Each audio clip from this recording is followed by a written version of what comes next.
Welcome to Whiskey and Wonder. Here we are Hello, everyone. on the cusp of episode 40. Yep. If you're still with us after the debacle, I don't really know if I'd call it a debacle of last week, but the tipsy and The disaster. I wouldn't say it was quite that bad. The only feedback I've gotten has been pleasant. So I mean, I've gotten, pleasant feedback too. I don't know. I definitely hope no one started with that episode. well, if you did, go listen to some other episodes around then. But we're on episode 40. We are. This is episode 40. We're also Yes. on the you're cusp of, so close. Yeah, Like we're on the cusp. probably next week if Oh, everything keeps trending the way it is. So I'm Tyler. I'm Megan. As you can see on screen if you're on YouTube. If not, you just have to take our word for it. We are Whiskey and Wonder, where we review whiskeys and we wonder about shit and teach about shit that we wonder about. Yes, we teach about stuff we wondered about. Yep. As I said, if you're on YouTube, you can see all our social media stuff right there. Catch us at whiskeyandwonder.com, Instagram at Whiskey Podcast, and everything else is in the show notes. And email us contact at whiskeyandwonder.com. I think I'm going to blow through that today. Okay. If you're listening to the podcast, check the show notes. If not, check Instagram. That's just a big mouthful and a lot of stuff to say. Okay. So we're going to, I'm going to be lazy with it today. I'm not Okay. going to lie to you. That's fine. You're about to say goodbye to your beard. So. Hee-haw, hee-haw. Anyway, yes. We'll jump into the announcements. So I regrettably made an announcement on here back very early on. I don't know, within the first 10 episodes. Oh, I think it was within like the first 5. Maybe. Basically, I said when we reached a certain number of subscribers, I would shave my beard off into a mustache. I look terrible with a mustache. If you're not on YouTube, go check us out. That's what I look like with a beard, so you'll see me with a mustache. But anyway, we found out that we don't have an accurate way to measure subscribers, so I changed it to 2,500 listens, and we're sitting at 2,421 as of right now. So I imagine within the next episode or two. Oh, it'll be within next episode. Probably by Wednesday. I'm so excited. I'm going to go ahead and book a barber's appointment so that they can do it. Because God knows if I did it, I'd mess it up somehow. So. Anyway, so look forward to that. There will be, I'm not excited for it, but there will be before and after pictures on my Instagram. I'll make sure it goes to the Whiskey and Wonder Instagram as well. Twitter, my Twitter, Whiskey and Wonder Twitter. All the places. Yeah, just Tyler said he didn't think we'd make it this far, so. Uh-oh. Hit the move. yeah, you're just a smidge out of camera frame there. Yeah, I honestly, I kind of figured the wheels would fall off. I mean, frankly, with my schedule, I just didn't know I'd be able to keep doing it this long, and I found a way.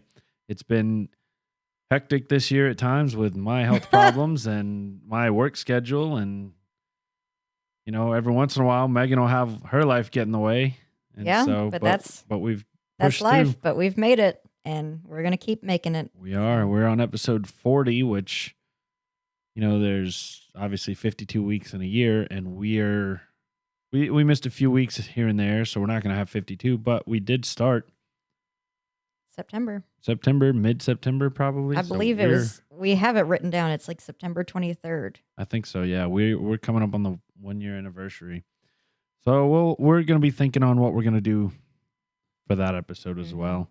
Something special.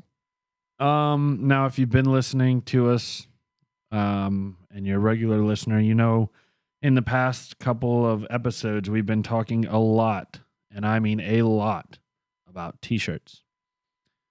We were trying to get some t-shirts ready and whatnot. And we just kind of took a step back to look at the I guess look at the big picture, and Supply and demand. Yeah. You guys remember that thing Yeah. Tyler taught us about? we asked you guys to reach out if y'all were interested in t-shirts, and we had a couple people reach out, but not enough to justify us putting a ton of effort into it right now and a ton of money, especially with the website design we would have to do. It felt a little bit like we would be putting the cart in front of the horse. So at this moment, we're going to pause the t-shirt and merchandise. We already have the glassware and the stickers. Yep. So we still will have those for sale. If you're interested, check it out on the website shop webpage. If not, you don't have to buy one if you're not interested. But as far as t-shirts go and any new merchandise, we're going to hold off for the time being and just focus on, we're going to spend our money. We've got the equipment. We've got all the equipment we need basically. And we're just going to try to grow the brand, grow the audience, tell your friends, like, subscribe, rate us 5 stars, leave reviews. That's huge. Yes. We appreciate everybody that does all that to support us, and that does. Yes, that's huge. That donates to our Patreon, our PayPal, and whatnot. We appreciate you guys so much.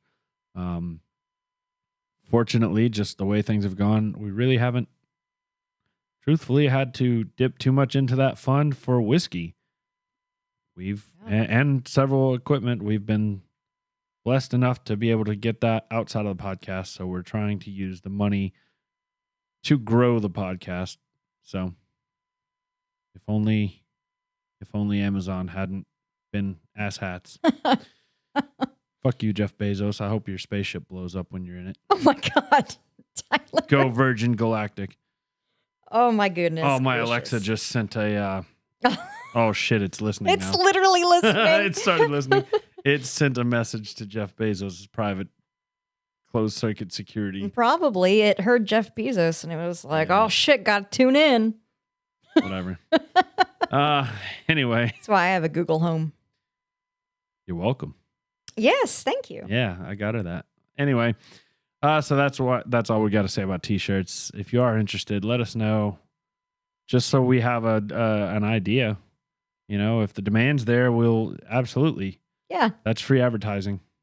But truth be told, it doesn't seem like the demand can justify There the cost yet. right now. Yeah. So check back in a couple months. We're gonna hopefully pay for some sort of advertising or something. we're gonna get a billboard. Are we really? No, No, we're but not. I 100% just found someone I knew. I never knew exactly what he did for work, and I found out that he is very high up, like high up in corporate at a billboard company. Yeah, so one of the major billboard companies in our area, at least. So, yeah, so and I think it's nationwide actually. Anyway, that's beside the point. That would be cool if we could get a billboard. That would be really cool. It's a little out of our price range. But anyway, the other announcement we have, and this is a quick one, and you guys have heard this. We are always looking for guests and guest drinkers. We had our first guest on a couple weeks ago. We had our first guest on. Yep. A couple weeks ago. Yep. I put the comma in the wrong place. Yep. Whatever. It sounded like you put the comma in the wrong place. So. All right. Well, regardless, we had our first guest. We've got some others hopefully coming on soon. If you're interested in it, I know we've gotten, like I said, a couple that have reached out. If you're interested, please send us an email. We would love to have you on here. For sure. I might even feed you if you come on the right day. Tyler makes some good stuff. I will absolutely feed you if you come on the right day. It's just a matter of it's got to be the right day. And as I mentioned earlier, everybody, thank you guys so much for your support. Yep. We could not do this without you. Thank you guys. And on that note, let's hit it. Opening the bottle. All right, guys. So today we are having another one of our Flaviar little sample vials. This is another Japanese whiskey because Flaviar sent us the Japanese tour. Well, that was what we chose. Well, yeah, but they I knew still you sent it. Yeah, I knew you like Japanese. I love Japanese whiskey, so we're gonna find out what this one is all about. This is the Fukano Vault Reserve Number 2. Founded in 1823, Fukano Distillery is situated in Hitoshi City of the Kumamoto Prefecture of Japan on the island of Kyushu. Nestled in the Kyushu Mountains, Hitoshi is renowned for its pure water and unadulterated nature.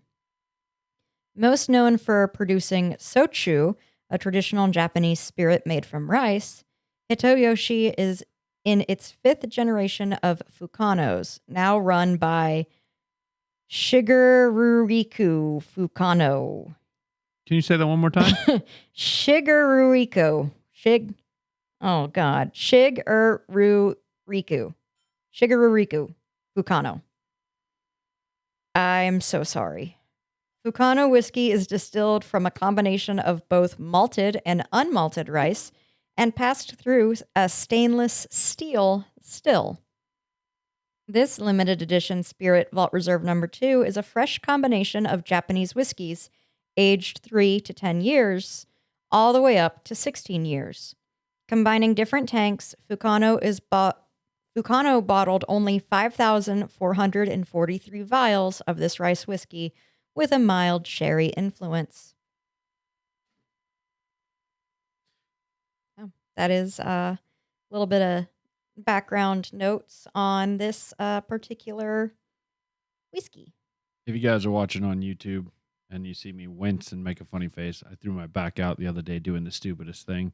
Literally just... We're getting old. Yeah. Oh my God, it's bad. I literally I had a backpack sitting on a bench and I just leaned just a little bit to open it and instantly fell, like hands on my knees. Like it just, that little thing threw my back out. But anyway, so I had to reach for Megan's glass and I had a big wince there because I kind of forgot.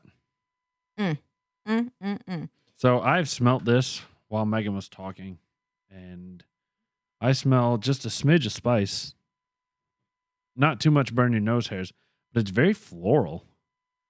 Yes, it's super flowery. Yes. Wow. A little hint of like buttery too. I can definitely see you said a hint of sherry. Mm-hmm. I can smell the hint of sherry. Yes, I'm getting a lot of floral too. I'm trying to pick out the exact like flowers I'm smelling. I don't know what any flower smells like, so I'm going to be useless for that. I'm thinking it's jasmine. That's my final answer. I'm going to go with I'm smelling a lot of jasmine. I'm getting some sweet notes, maybe like a butterscotch, which could be why you're smelling the butteriness to it. Maybe a caramel of some sort. But the floral scent is definitely almost overpowering, but not in a bad way. But you can definitely tell that that's the main smell you take away from it. Is floral. Yes, for sure. Have we had a floral whiskey like this before? I don't remember if we ever have. I know we've had some that have like hints of floral, but I actually yes, we have had whiskeys that were floral. I believe there's a magazine over there under all that stuff on your side of that table. Yeah. That it came with this most recent Flaviar subscription, which was interesting because it hasn't previously. But anyway, I did some thumbing through there and a little bit of reading, and they had a section in the back that talked a little bit about the different flavors and scents you might get with whiskey. And it was very... It had like floral, spicy, so on and so forth. And it listed a couple of examples of whiskeys that match that profile, I guess. Mm-hmm. And I do think we'd had one of the floral ones. I'd be interested. Okay. If you'll clean that off real quick, I'll thumb through it and see. Okay. We are supposed to be smelling The aroma is light and floral, shocking, with notes of jasmine, nailed it, flamed zest, almonds, and orange blossom honey. Flamed zest. Is that like a burnt I don't know, like a burnt lemon? peel? Yeah, I don't know. This is what it's called, the Flaviar Times, for anybody that is interested. I'm not sure what flamed zest is. Ooh, there's a crossword puzzle in here. Clearly, I did not get to the back page. I love crossword puzzle. Hell yeah. That being said, Tyler, I am interested to know what this is going to taste like. But since you're reading, I have to burn some airtime, so I'm not going to taste it yet. I 100% got sucked into this. There's a test your bourbon knowledge. Oh, God. It is in the back. Oh, I just looked at the first one. Which of the following ingredients can constitute a bourbon? A, corn, B, rye, C, malted barley, or D, all of the above? If you don't know the answer to that question, I suggest you go listen to our All About Whiskey episode. Anyway, I'm going to taste this. Okay. So that Megan doesn't have to fill any dead air. Oh, that would be very nice. I am watching Tyler's face very closely. There is no disgusted facial expression. Well, maybe there is. Oh, I don't know. He looks all right. kind of confused. Yeah, I am. It doesn't taste anything at all like what I expected. First note I got was citrus. Citrus on the tongue. And then the back end, it's a very long finish. It's not overly spicy by any stretch, but it is the word that came to mind was tire.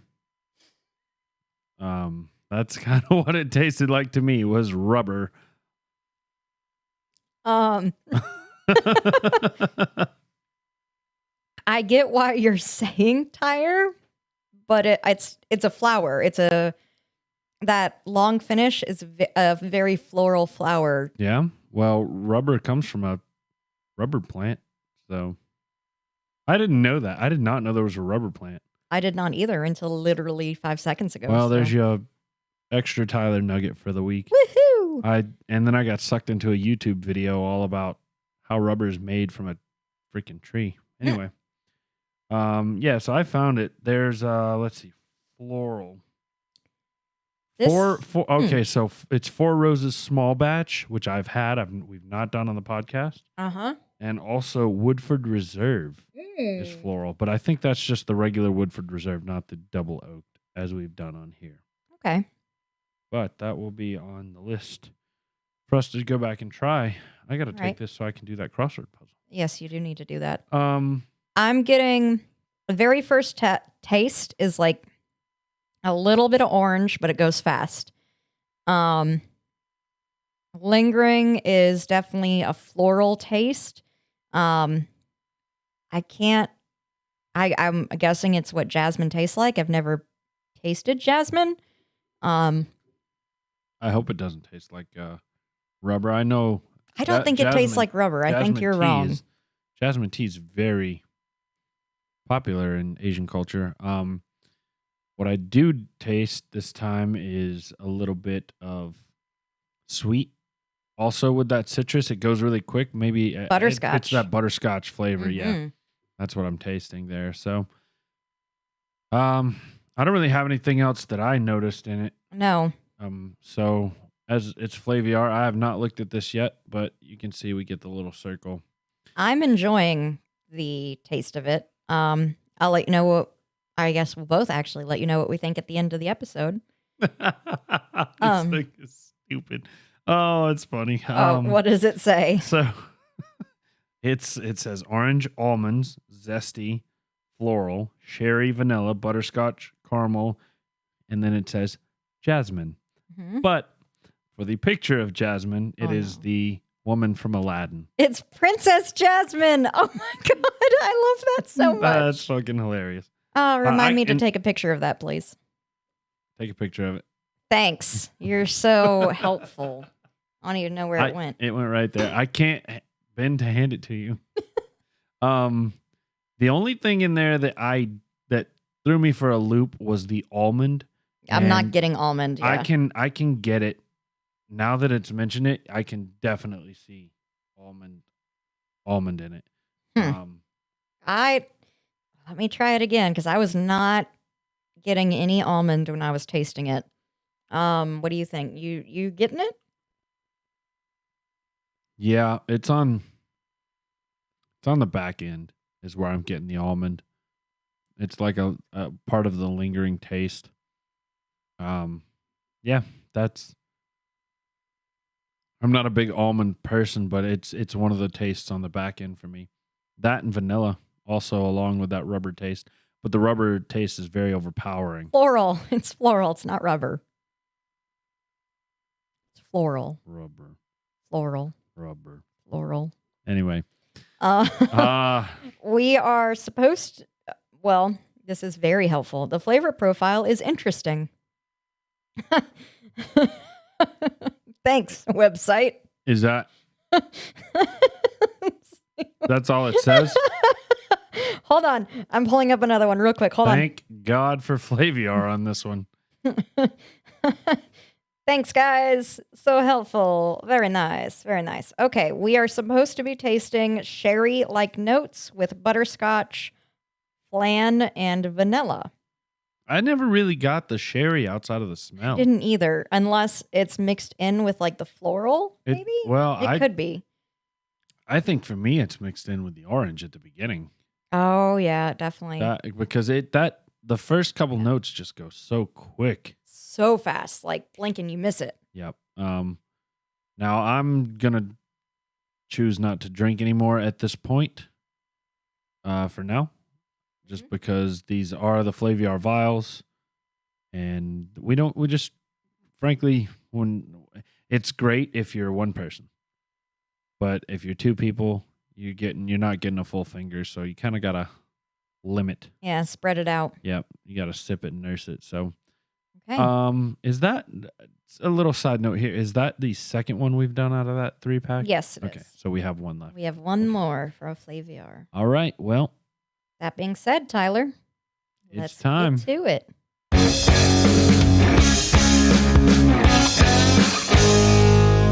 It's time for the Wonder segment. Teach me. All right.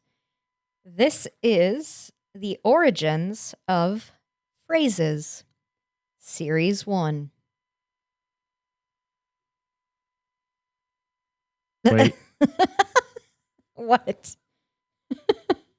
The origin of phrases. Yes. Okay.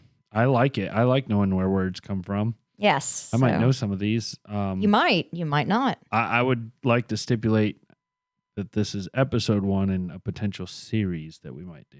Yes. So it's also the first series that we might do. Yes. So I talk a little bit about it in my notes. Basically, a series will be different than a multi-parter in that there can be lots of space between different episodes of the same series. But I'll get into it more as we continue on. The English language is full of idioms, which is a phrase or expression that has a meaning that cannot be derived from the words used. Some examples of idioms include, it is raining cats and dogs, where cats and dogs are not actually falling from the sky. Cat got your tongue, where a cat is not literally attached to a person's tongue via their claws or fangs. Hold your horses, where horses are not present and not in need of being held. And bite the bullet, where someone is not actually putting a bullet in their mouth and applying pressure. I have one. The cat's out of the bag now. That's one? Yes. Yes, that is an idiom. Good job. If you're listening to this podcast, you probably recognized all of those idioms, and chances are you know what they're supposed to mean. In case you don't, I've included their meaning. It's raining cats and dogs means there's a downpour outside. Cat got your tongue is an instance where someone is refusing or unable to speak in reply. Hold your horses means to be patient and wait a moment. And bite the bullet means to get something over with, typically something you had been dreading doing. But to many non-native English speakers and those who don't understand the language at all, those idioms would not make sense and often would get taken literally. Other cultures have their own idioms, like, and let me preface this by saying that I am not going to attempt to say these in their language. I'll only give the rough English translations to avoid embarrassing myself and offending anyone from these countries. Also, I want to see if Tyler can guess their meanings before I reveal what the meanings are. I want to try to say them. I'll offend people from other countries. I didn't even write down. Oh, damn. All right. It's like full sentences in other languages. All right. Bring it on. Okay. To lay your head in water. What do you think that means? To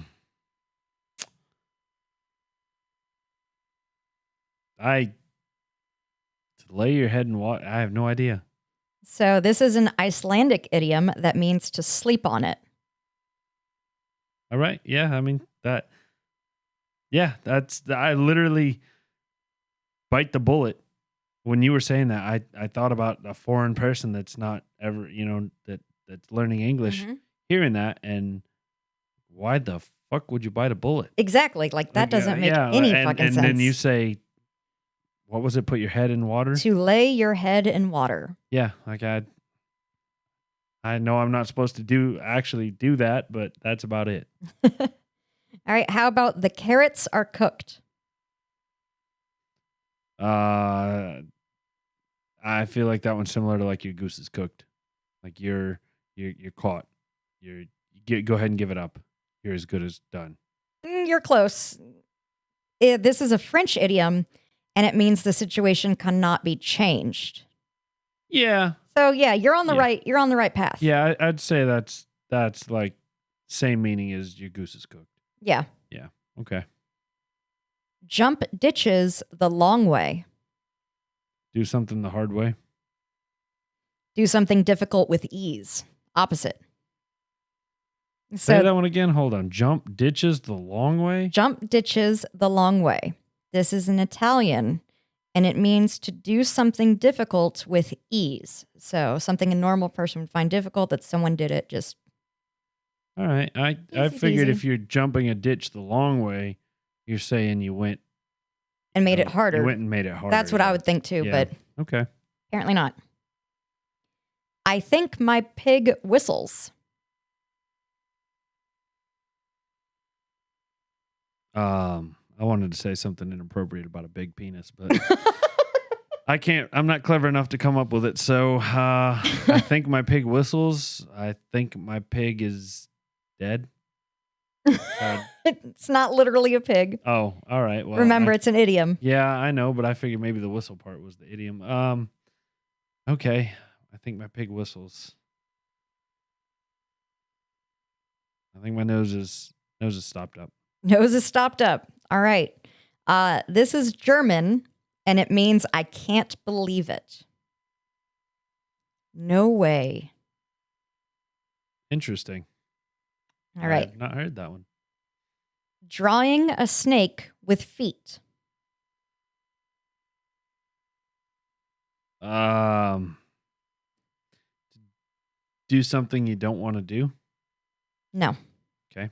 This is Chinese, and it means telling a story with tons of long-winded and unneeded detail.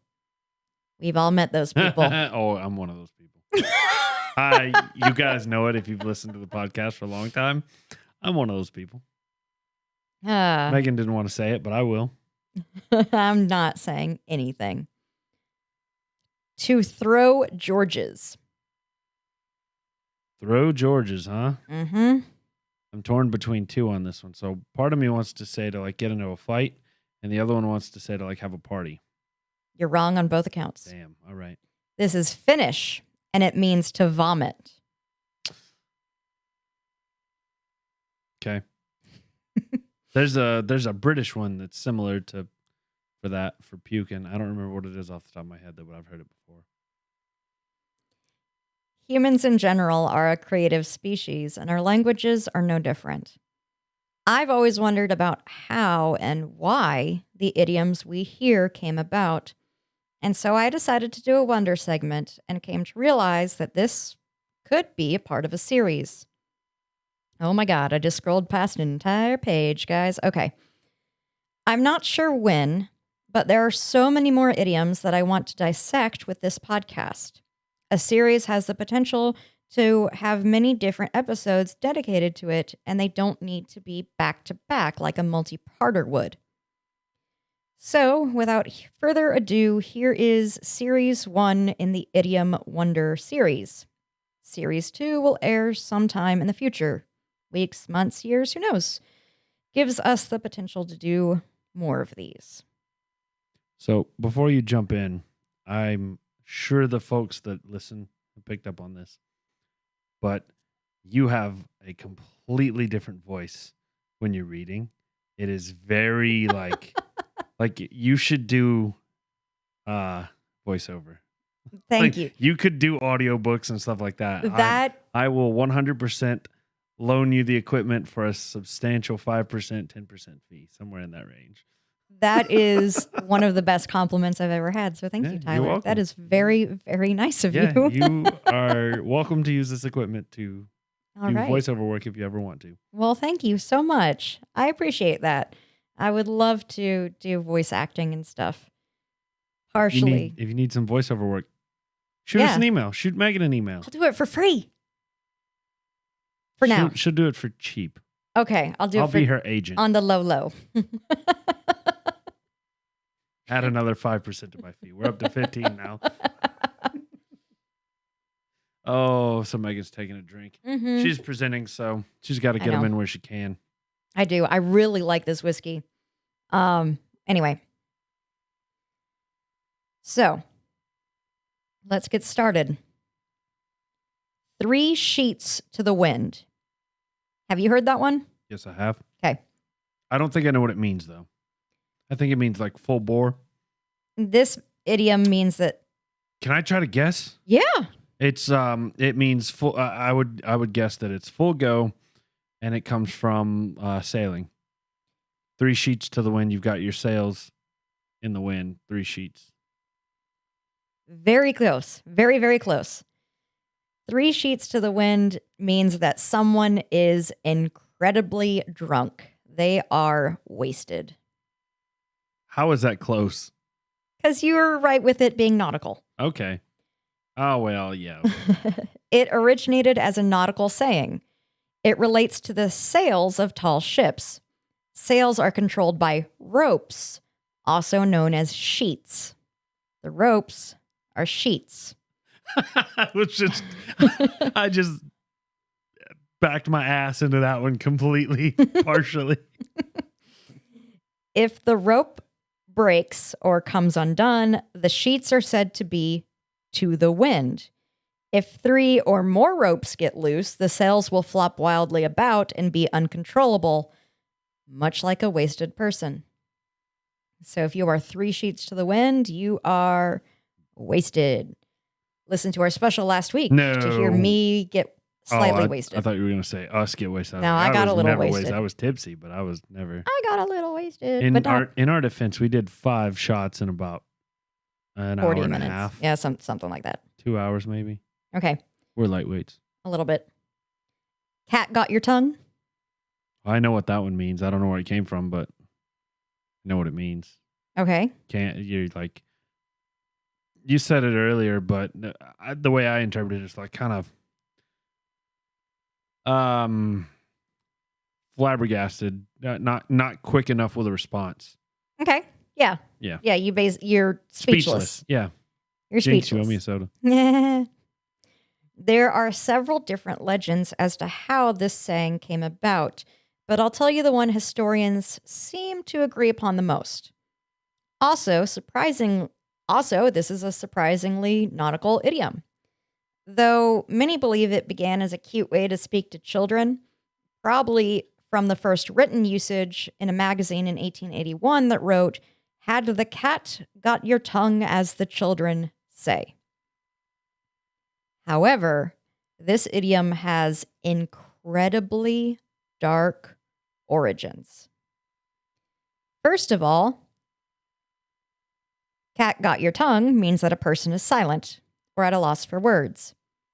Back in the 17th century, the Navy used a whip called a cat o' nine tails for administering punishment aboard their vessels. If a sailor didn't follow orders or made a grievous mistake, they would be flogged using this multi-tiered whip.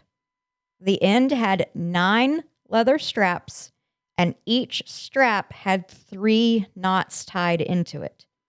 Being hit with a cat o' nine tails would send 27 knots of leather battering into them. Their flesh would be ripped away, and severe bleeding and pain would occur. The pain was so intense that sailors often passed out or became speechless.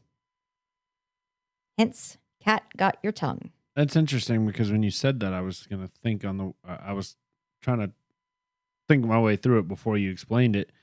And I figured once you were mentioning this kind of whip thing, I was like, oh shit, it's got it was called the cat. Oh, you're afraid to speak because you're afraid to get the cat, not that you were unable to speak after getting the cat. I get where your mind is coming from. I understand. Wild goose chase? Oh yeah.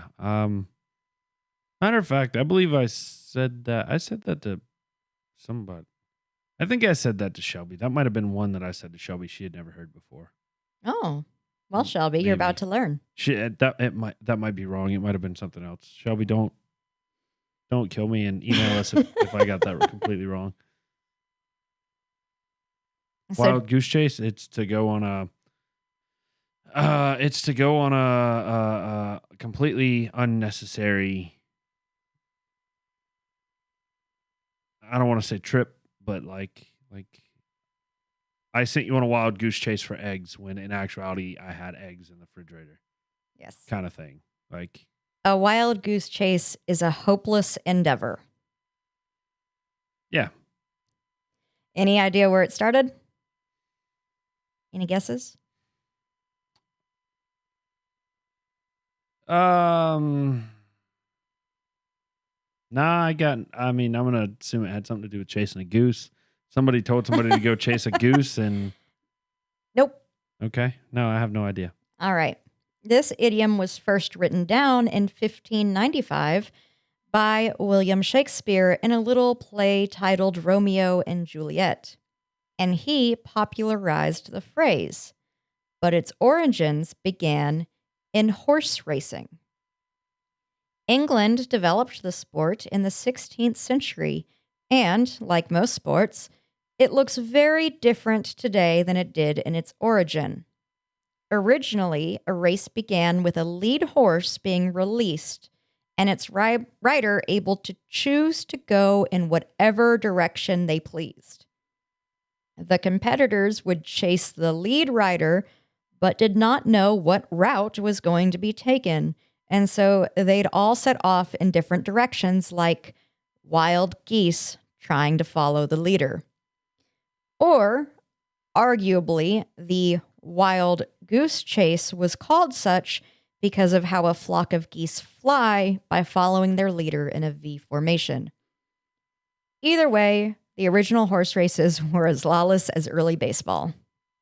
Yeah. Sounds like it. Yep.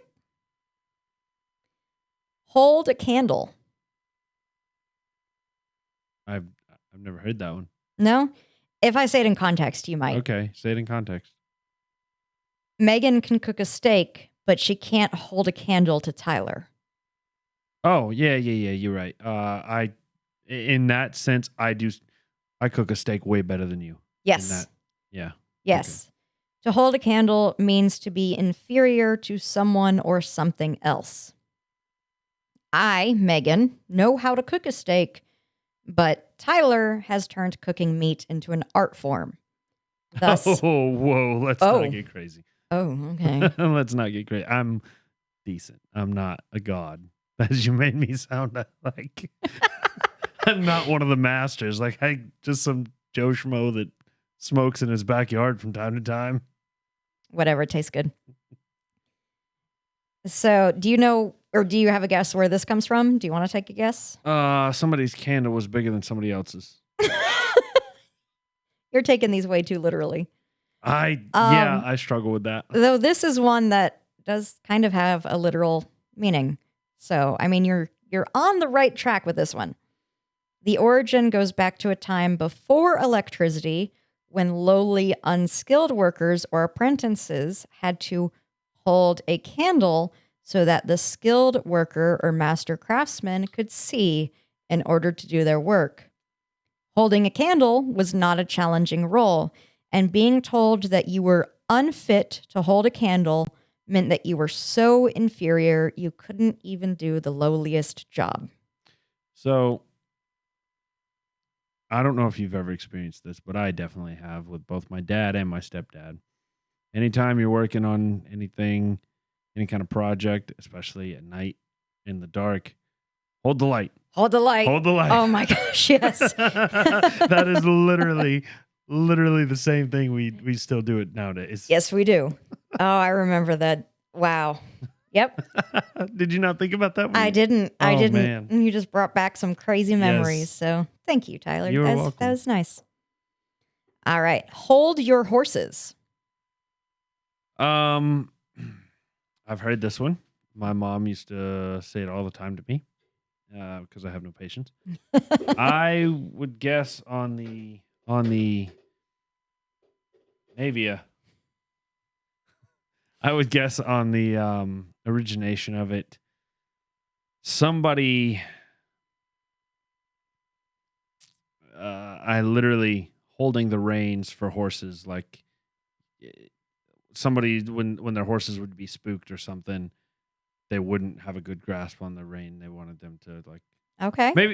maybe not even spook because it's about patience. So I would say more like kind of racing, like people had to control their horses until it was time to go. Okay. You're actually pretty much correct. This is another phrase that I found numerous origins for. All of the origins involve making a horse not move in general, but some specifics I found were holding horses back during gunfire or explosions so that they would not run away. Being told not to move any further when transportation was primarily by horse, like a sheriff chasing down a robber and telling him to stop running. And most terrifying were the sources that said it began in the 1600s. When someone broke a law, they would be trampled by horses. The executioner, for lack of a better word, would command everyone in attendance to hold their horses as he tied the criminal to a slab of wood and lay them upon the ground. That sounds plausible, but more like an old wives' tale. Probably. Once safely out of the way, he would instruct everyone to loose their horses so that they would run forward and trample the criminal. Yeek. So. This is fun. It is, right? I had so much fun researching this. Bite the bullet. Oh, I know what it means. It means to just basically pucker up and take it. But, get it over with. Yep. I'm gonna have to bite the bullet in a week from Monday. I have to go get my blood drawn, and no, I like the needle. I'm terrified of needles, so I have to bite the bullet every year for my job and go get a physical and get blood work done because it fucking sucks. Anyway, it's not that bad, you big baby. It's terrible. Anyway, that's okay. I've had enough needles for 1 year. Thank you. Yeah, you have. Anyway, bite the bullet. Where would it come from? It means to just pucker up and do it. The only one I can think of is pretty dark. Okay. Say it, because a lot of these have dark AF so basically, origins. just you get shot, you bite the bullet, you die. You die. You just get it over with. Okay. I get what you're saying, and that's where I go with it.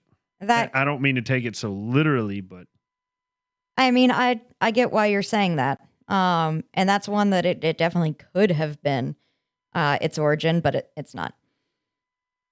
So this is another one with multiple origins, although interestingly, this one's most popular assumed origin has actually been proven by historians to be untrue. The one I had always heard, and the one that is not true, says that in the Civil War, before anesthesia, doctors would tell wounded soldiers to bite down on a bullet to keep from screaming during surgery. Made sense to me. That is not the case. They would instruct soldiers to bite down on a slab of wood, much kinder to their teeth. So in reality, bite the bullet began in the Indian Rebellion of 1857. Gun cartridges back in that day were held in two parts. The projectile was inserted into the base and held in place with grease from animal fat. To load bullets, the two parts had to be taken apart and filled with gunpowder. Hindi soldiers feared the fat was made from cow, an animal sacred to them, and Muslims believed the fat was made from pig, an animal sacred to them. Both soldiers did not wish to bite into their bullets to release the gunpowder, but had to, despite their objections. Again, as you were going through it, I tried to reason my way through it. I figured as they were combining the two, they would have to bite the bullet back down. But it's opposite. They bit it to separate the two. Yes, but either way, they had to bite the bullet, and they didn't want to. Yeah. Because it had grease on it that was from animals that they thought were sacred. Yeah. So. Well, that's just raised other questions in my mind. It's completely for a different topic, but I don't understand. I don't know enough about either religion to understand why they think those animals are sacred.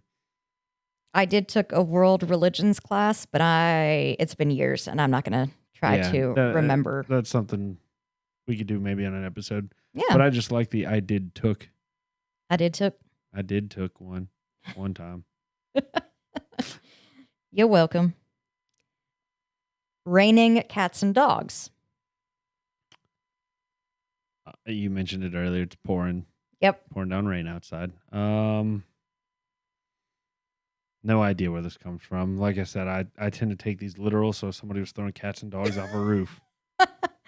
One of the supposed origins actually does involve literal cats and dogs, but we'll get into it. So as I was researching, it seems like the more popular the idiom, the more origins it seems to have. Even the official Library of Congress can't quite pinpoint the true origin for this phrase, stating it could originate from Norse mythology, medieval superstitions, the ancient and no longer in use word katadup, which meant waterfall, or dead animals being carried away by storm waters. So. I think I've heard I always heard, now that you've said it, the dead animals being carried away by stormwater. Okay. That's where I think that's the one I heard. That's the one I'd always heard, but doing research, I found a new favorite one. So this is now the one I choose to believe. Headcanon. Exactly. This is my headcanon. Raining cats and dogs is of Norse origin. Vikings believed that cats had influence over storms and dogs were a symbol of the wind.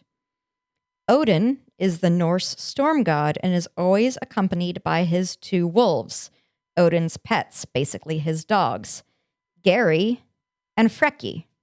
This led Vikings to believe that rain was caused by cats and wind was caused by dogs. Thus, raining cats and dogs meant a heavy storm. I just like the two dogs' names. One's named, what was the second one's name? Gary and Freki. Freki, and the other's named Gary. It's meow. it's spelled Geri. Okay, that sounds like some George R.R. Martin shit. So anyway, on a wing and a prayer.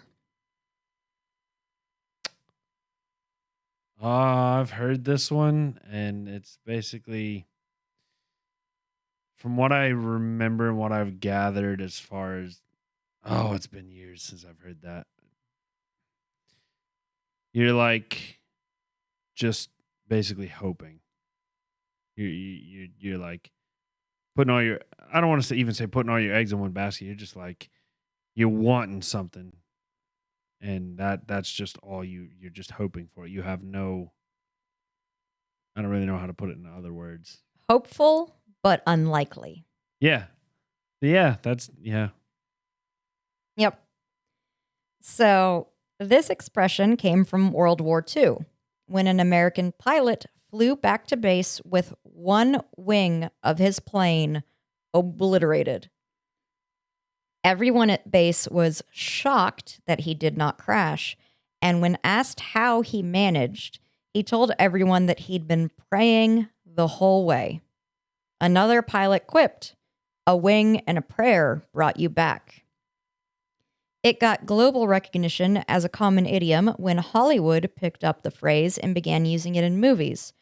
First in John Wayne's Flying Tiger in 1942, and again in 1944 in a movie literally titled Wing and a Prayer. In 1943, a song called Coming In on a Wing and a Prayer, first released by the Song Spinners, about a damaged plane barely able to make it back to base. And it's considered a patriotic song.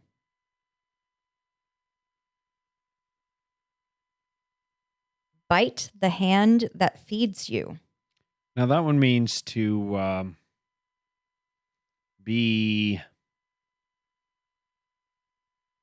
I don't want to say mean, but be like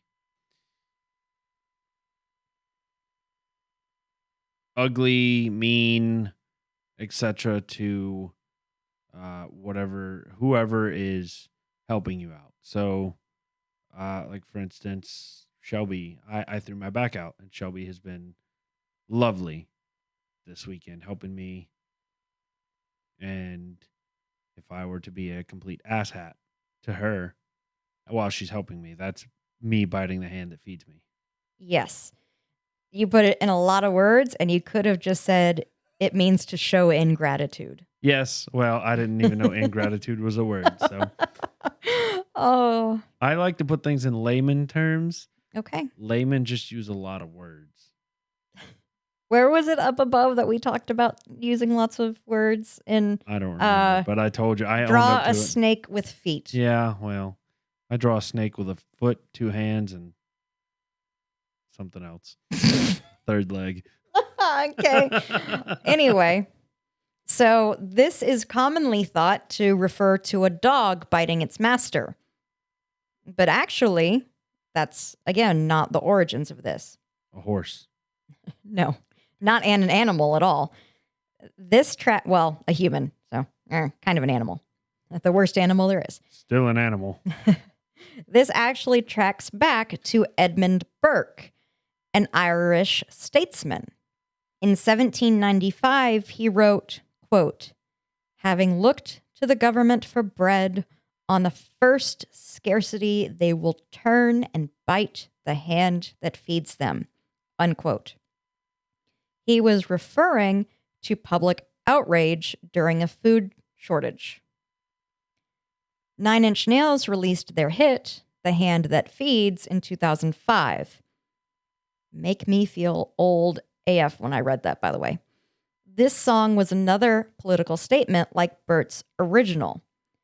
Nine Inch Nails used the song as an anti-war anthem that got them pulled from the MTV Movie Awards for being unwilling to compromise on the imagery used during their performance. They wanted to have a picture of President Bush Jr.'s portrait as their backdrop during the song. And they wouldn't budge, and MTV wouldn't budge, so Nin got kicked. Interesting how times have changed. Mm-hmm. Because I feel like that would easily be allowed on TV now. Probably. Depending on the president. Truthfully. Maybe. I don't know. I thought of something I want to talk about later, but I forgot it already. Anyway, go on. Continue. I'll think about it, write it back down. Okay. How about soap opera? I know it's a TV show that sucks. A soap opera is a serial drama. Today, they are often televised. The story is usually a real life situation with an incredibly melodramatic flair. In the 1920s, the first soap opera aired as a radio show called Amos and Andy. A soap manufacturer, Procter and Gamble, saw the show as an advertising opportunity. They began to get widespread exposure after advertising during breaks. Other soap manufacturers followed them and began to sponsor shows similar to Amos and Andy. And by the 1930s, the first true soap opera, Painted Dreams, aired. For many years, the primary sponsors for daytime dramas were various soap companies. Daytime drama. A drama is also called an opera. It was sponsored by soap brands. Soap opera. Dun, dun, dun. And then you learned. P&G was around in the 19 and 20s, huh? Oh, yeah. Damn. To have a frog in your throat.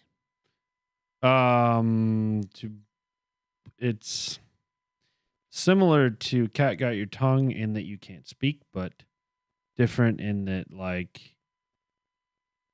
No, I'm sorry. I'm thinking of something else. It's when you got to go like... Yeah, sorry. You got to clear your throat. Yes. I was thinking you had like... you're like overcome with emotion and couldn't... I mean, that can cause... Yeah. That can cause a frog in your throat. So a frog in your throat is a hoarseness or lump in one's throat. You will get a lump in your throat during heavy emotions. Yeah. This originated supposedly in ancient times. Back when drinking water was not readily available, people drank water gathered from ponds and streams. A superstition and a common fear arose that if you accidentally swallowed a frog's eggs, tadpoles would hatch in your stomach and try to escape through the mouth once turning into a frog. It became an idiom in America in the mid-1800s. So, urban legend turned idiom.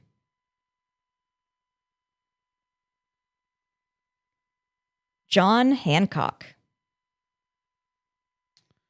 So John Hancock, for anybody that's not in America, is one of the signers of the Declaration of Independence. And he is I believe he's in the middle with the largest signature. And he supposedly wrote it that way because he wanted, I believe it was King George, whatever king it was, to know, basically a big, like, fuck you, John Hancock, sign this, bitch. Yes. Kind of thing. Yes. That's what I've always heard, at least. I mean, you're literally correct. And it means signature now. Yes. It means to sign something. Yes. Give me your John Hancock. Exactly. John Hancock refers to your signature. Asking someone for their John Hancock means you want them to sign something for you. John Hancock was an American merchant and statesman who lived from 1737 to 1793. He was the governor of Massachusetts and president of the Second Continental Congress. Hancock was one of the men to sign the American Declaration of Independence in 1776. His flamboyant signature is the largest on the document and is nearly 5 inches long. Because of that, his name became synonymous for any signature. Catch-22. Catch-22 is, not to do this with another idiom, but is caught between a rock and a hard place. You're stuck. You got no options. Yes. I don't know where it comes from. I would guess it's got something to do with blackjack and catching 22 and blackjack busting. You got no options. I mean, brilliant idea. Totally wrong. Oh, well. So a catch-22 is a no-win situation or an impossible dilemma between a rock and a hard place. Another one. Catch-22 originated with the 1961 book of that name by Joseph Heller. Set on a U.S. Air Force base during World War II, the pilots were desperate to be exempt from flying any more dangerous missions. The catch was that the pilots must be mad to fly another mission, but to not fly another mission. But by applying for an exemption on grounds of insanity, the applicant proved himself to be sane. Either way, he had to continue flying. The title began as Catch 18 and went through various different numbers before Heller settled on Catch 22. The phrase quickly came to mean an impossible dilemma or paradoxical situation. And I realized in writing that I did not write that very well. So basically, in the book, these pilots, they don't want to fight the war anymore. They don't want to do it. And one of the ways they could get out of it was to be insane. But if they went and requested that they be marked down as insane, it showed that they were sane. So no matter what, they had to fly. Well, just act insane. Oh, that even if they seemed mad, it had to be something that you say mad, and I think like angry. No, like woohoo. They had to apply for an exemption in order to not fly. It's a book. Yeah. So, no-win situation, paradoxical, impossible dilemma. Okay, how about giving a cold shoulder? So giving a cold shoulder is to ignore somebody, basically, just where it came from. Not a clue. Meat. To give someone a cold shoulder is to treat them with indifference or with an unfriendly reception. Its origins came from medieval banquets held by noblemen in England. It was not uncommon for the aristocracy to hold feasts for hundreds of people. The feasts often lasted a number of days, and the host would provide an array of choice hot meats for his guests. In order to signal the end of the gathering, the host would direct the kitchen to serve slices of cold shoulder mutton to the people. This was a customary way of informing everyone that the party was over, rather than doing the uncivilized thing of going around and gathering people and telling them in person. Instead of saying, basically it was just like, you ain't got to go home, but you got to get the fuck out of here. Exactly. So while in modern times giving a cold shoulder is considered rude, back then it was actually a very polite gesture. Playing hooky. That means to skip school or skip work. I got nothing. Okay. I got nothing on this. It's got something to do with a hook. It can. So to play hooky is to skip school or a required function without permission. This arose during the mid-19th century when school attendance became compulsory in America. There are a number of possible explanations for the phrase. It may be a contraction of the older expression hook it, meaning to escape or make off. Or it could be related to the slang word hook, meaning to steal, as in stealing a day off school. A third possibility is an association with going fishing. Missing a day from school was like getting off the hook, the way a fish does when it escapes, and a common pastime for children when they played hooky was to go fishing. Oh, yeah, I can see all those. Interesting. Okay. So, there are 15 examples of American idioms and their origins. Do you have an idiom you want covered in Series 2? Email us at contact@whiskeyandwonder.com. And that's all I have to say about that today. Well, I just want to make one more note on the English language. I've always found this very fascinating because I've always heard English is the hardest language to learn. And, as somebody who naturally, born here, speak the, I don't want to say the King's English, but the backwoods English that I learned. You understand the language. Yes. You speak the language. There are things that, puzzle. Like think about it. Have you ever thought about like a thinker? What does a thinker do? Have you ever looked at the poem that if someone can read it the entire way through without fucking up, they're like considered to be flawless at the language or a genius or something like that? No, I haven't. Oh my God. It is the coolest and most annoying poem. Well, so you never answered my question. What does a thinker do? A thinker thinks and makes ideas. He thinks. What does a finger do? A finger is a phalange. It's an appendage. It doesn't fing, though, does it? We have so many words like that where a thinker thinks, but a finger doesn't finger. Like the rules just don't apply. So that's why English is one of the hardest languages. I'm interested to see what this poem is all about. I'll try to read it. Is it short or is it long? Ish. Short-ish. You can read just a few verses. You can go until you fuck up. All right. This is titled The Chaos, written by G. Nolst Trinite. I'm nervous. Oh, shit. I don't know if I can reach over there to get it. Hold on. Oh, hold on. There we go. Thank you. You're welcome. It starts with dearest. Dearest creature in creation, studying English pronunciation.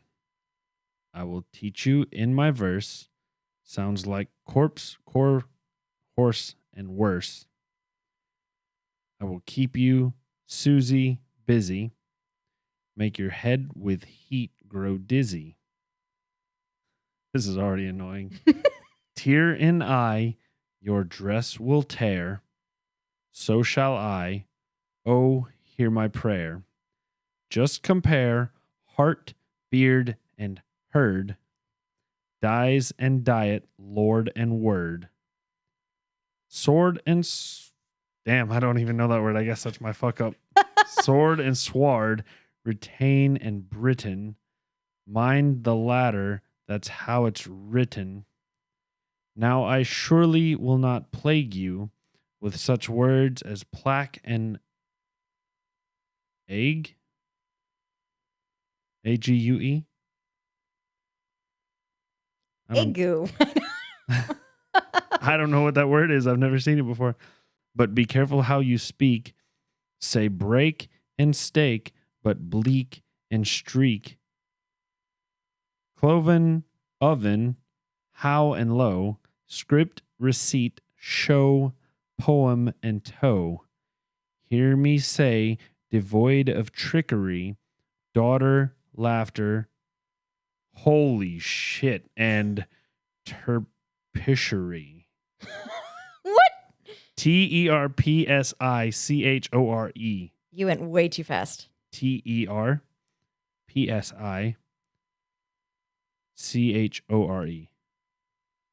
I've never seen that word in my entire life, and I don't believe it's real. Typhoid, measles, topsils, and isles. Oh, I'm sorry, there's no and there. Typhoid, measles, topsils, isles, exiles, similes, and reviles. Scholar, vicar, and cigar. Solar, mica, war, and far. One anemone. Alimony? No? Anemone. Anemone? Anemone. Anemone. Is that how you say that? Anemone. It's what Nemo lives in. Yeah, I didn't know that's how you spell that. He's an anemone. Balmoral, kitchen, lichen, laundry, laurel. Gertrude, German, wind and mind. Scene, melpomene. mankind. Billet does not rhyme with ballet. Bouquet, wallet, mallet, chalet. Blood and flood are not like food, nor is mold. Mold, mould? I already mold. Mold. Like- Nor is mold like should and would. Vicious, viscount, load and broad, toward, to forward, to reward. And your pronunciations, okay, when you correctly say croquet, rounded, wounded, grieve and sieve. I always fuck that word up.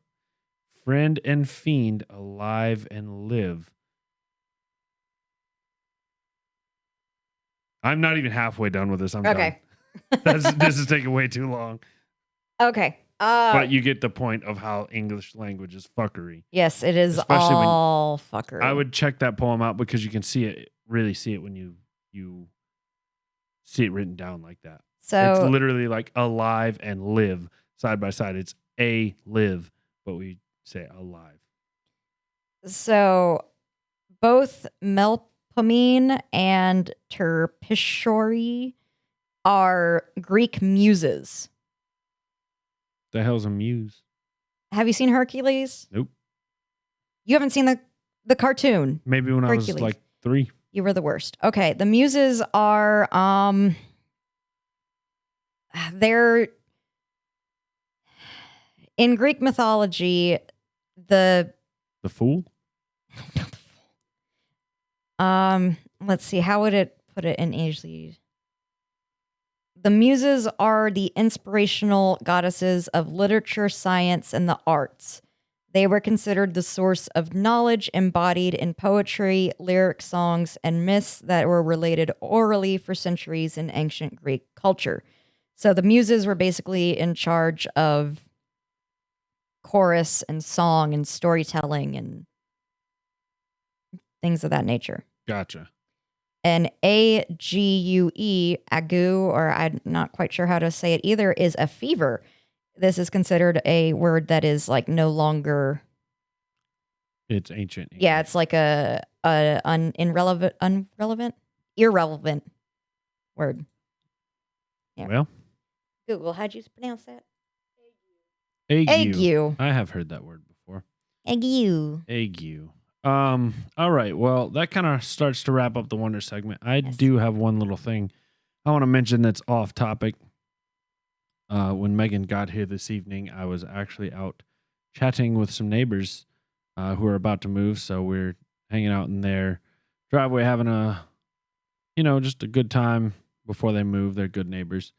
And I just was talking to these folks are my neighbors across the street. It's their neighbor up the street away from my house that is from New York. And she said she was asking about the podcast and what we talked about and whatnot. And I told her about the Action Park episode. She says, "Oh yeah, I went there." So I just wanted to give you that little nugget. Oh, yay. Action Park, I think, is one of the best episodes I've done. But that was one of my favorites that you've done too. So, but it's time to move on. All right.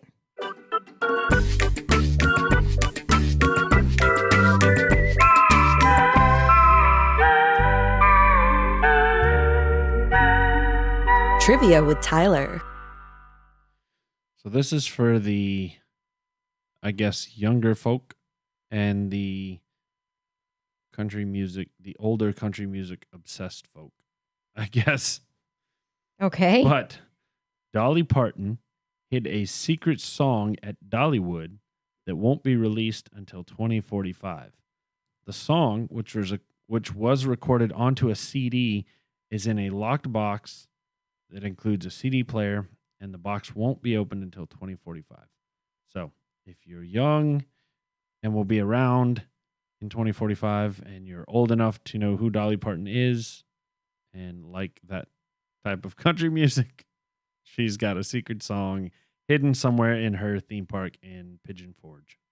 I don't like that. Like, I mean, I don't I don't like country at all. I obviously know who Dolly Parton is because she's a legend, but I don't like that there's a hidden song that I'm not going to hear for a few more decades. The fuck, Dolly Parton? That's funny because I don't know. I don't even. What happens if Dollywood goes down the drain and It's gone forever. well, somebody's gonna find it when they're tearing it up, cut the lock, and then what is this trash? Maybe it will be gone. It'll just be gone. It may never make it through the times of history. Oh my God. I don't like that, but that is a good Tyler nugget. So thank you. Yay. And that's the second Tyler nugget. So Woohoo.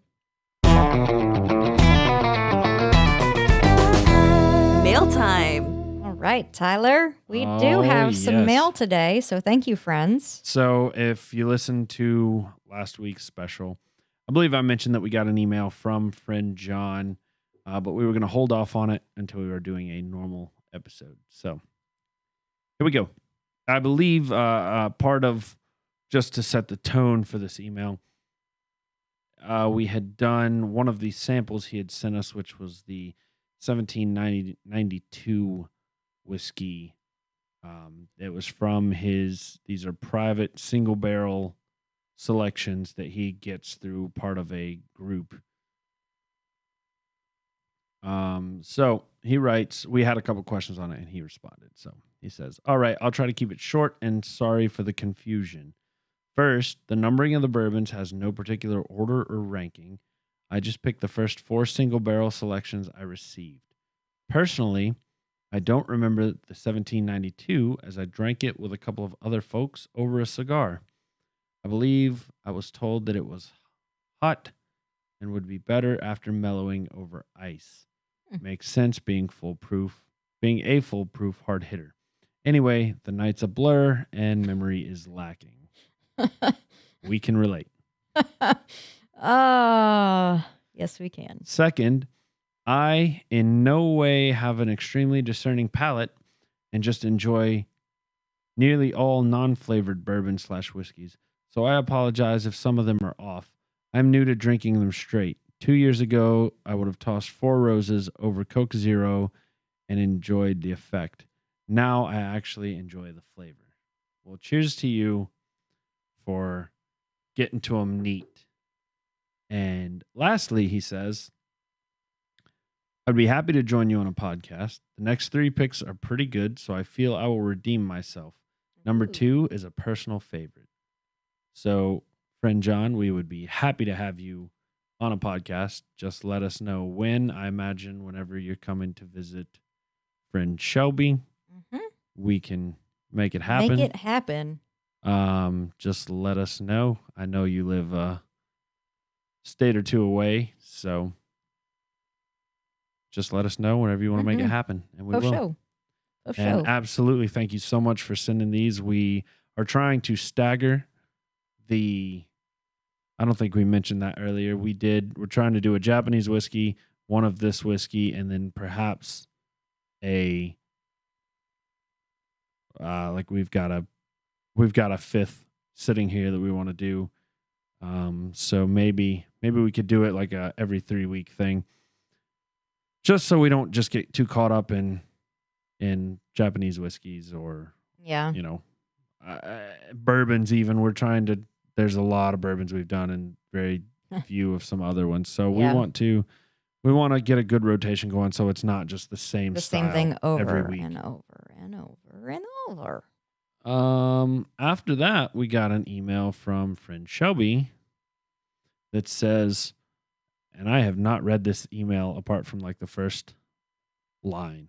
Oh, I haven't read anything except I saw that there was an email and I just closed it and I was like, nope. So Shelby, if there's anything that's not supposed to be read, it's going to come flying out on air. Sorry, we didn't proofread. Hola, mi amigos. Loved your wisdom teeth stories, and I had to share mine. I know Tyler knows my obsession with teeth, but for Megan and the listeners, I have a slight thing for teeth. I love the dentist and would legit go every day if someone would let me and pay for it. Hold on. But pause the bus. I love how that saying is caught on amongst my friends. I need to know more about you liking teeth and why, and I just need more detail for that. So, is it a fetish thing? Like, She like that's what she notices on people if they have good teeth or bad teeth. Like, you know how like for me, I like tall blonde women.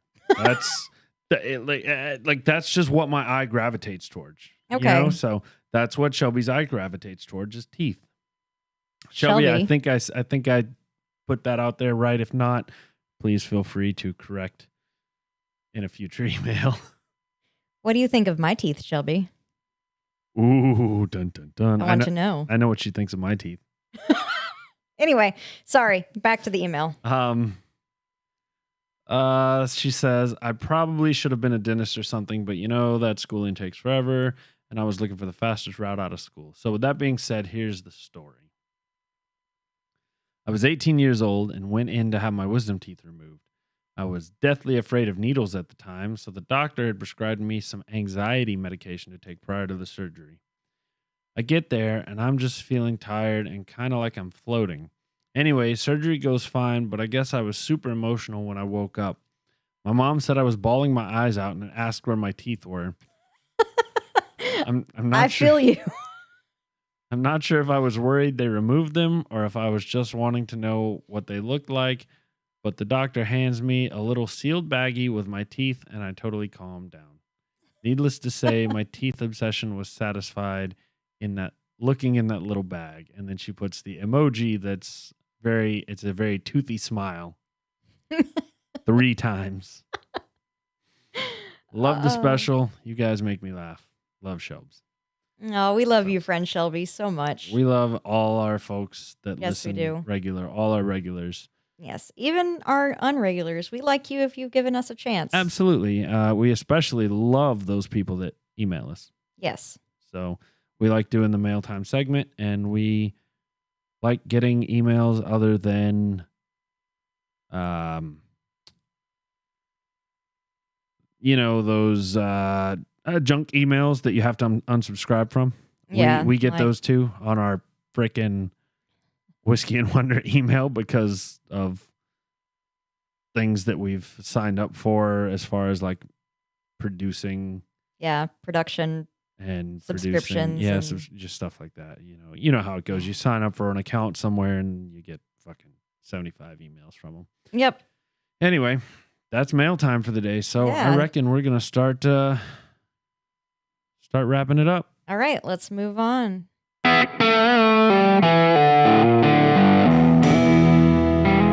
Final thoughts.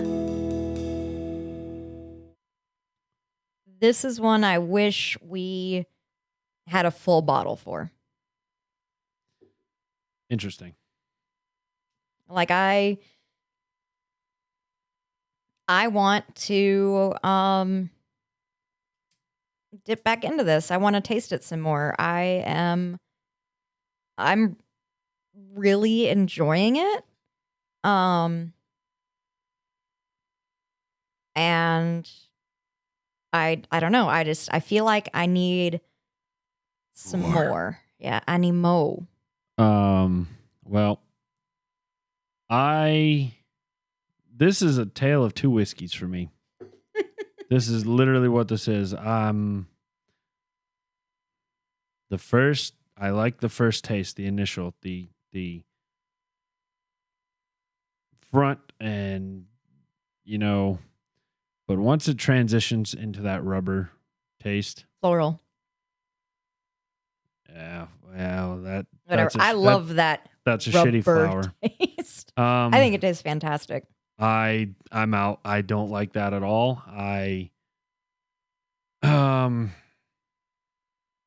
The struggle I have with it is that the front it's gone like that.